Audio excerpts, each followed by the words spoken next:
Greetings everyone, I am Speedy Mashilo, MEC for Human Settlement in Mpumalanga. Let me take this opportunity to call upon all citizens of the province to be vigilant and guard against fraudsters who continue to scam unsuspecting community members.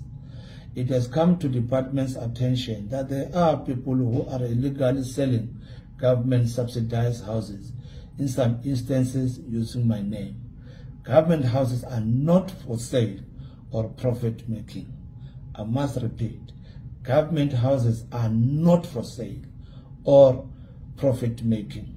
Furthermore, the department urges the community, including all beneficiaries, to refrain from selling and buying houses illegally.